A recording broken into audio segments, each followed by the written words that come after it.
offense is, there is still forgiveness in him. There is still forgiveness in him. Someone help me preach to your neighbor. Say, there is always forgiveness in God. Preach to another neighbor. Say, there is always forgiveness in God. Preach to another neighbor. There is always forgiveness in God. And so he started with Psalm 32. Please, I just want you to follow me. There are some beautiful things that are locked up in the Psalms, and I pray that the Holy Ghost will help us to begin to unveil them. He said, blessed is he whose transgression is forgiven. Blessed is he whose transgression is forgiven and whose sin is what is covered. This psalm was said way back before the time that Jesus Christ came. But I'm glad to announce to you that the light of this psalm is better after the death and the resurrection of Jesus Christ, because after Jesus died and resurrected, we got to see very clearly that our sin is not just forgiven, our sin is also forgotten. Oh my, somebody's not here. Your sin is not just forgiven, but your sin is also what? Forgotten. That means when you check the library of the mind of God, God cannot remember what you did yesterday. So your sin is not just covered, your sin was taken away.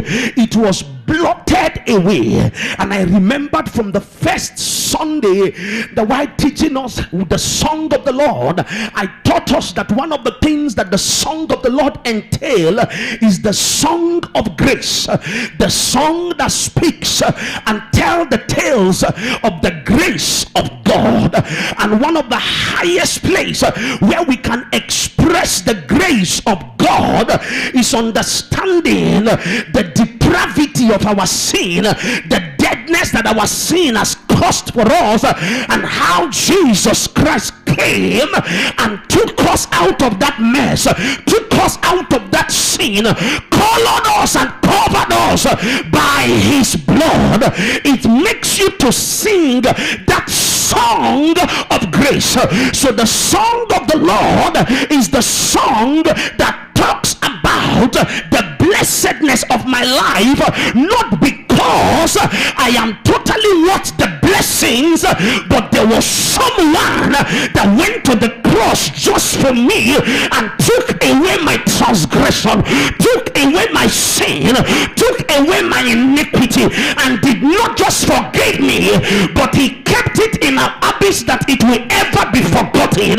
It was not just covered, he took it away forever. He blotted it out. So when you find men and women who understand what their sin has cost for them and how God has rescued them from their sin, their worship, their song to the Lord comes with a note that is not ordinary, but a chord that is striking a melody in the heart of God, because they know it was not an ordinary death. The sinless man called Jesus Christ came to this world not for his sake, he came to this world for me, and he came not just to embellish me or color me, he came also that thing that had made me to be a debtor, that thing that had made me to live in debt, that thing that had made me to live in hell, that thing that had made me to live in oppression, that thing that had made me to live under the auspices and the oppression of hell, where I become the puppet of the devil. He came and grabbed me out of the hand of the enemy, and so I am now here just to take it for levity or take it for granted. Rather, I respond with the song of the Lord. Are you excited that you have been forgiven? Woo. Woo. Are you excited that God has forgiven you? My God. My God.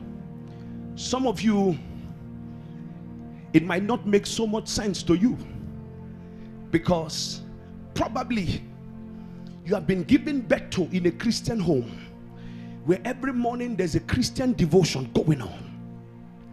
You have been given birth to in a home where father, uncle, grandfather is even a man of God. You know, I remembered a man of God called me from outside the state and he said, there's a case I believe that your grace can be able to handle. And when I began to pray and I began to make inquiry, I saw that the grandfather of this young lady was a man of God, and this man prepared so much way for them.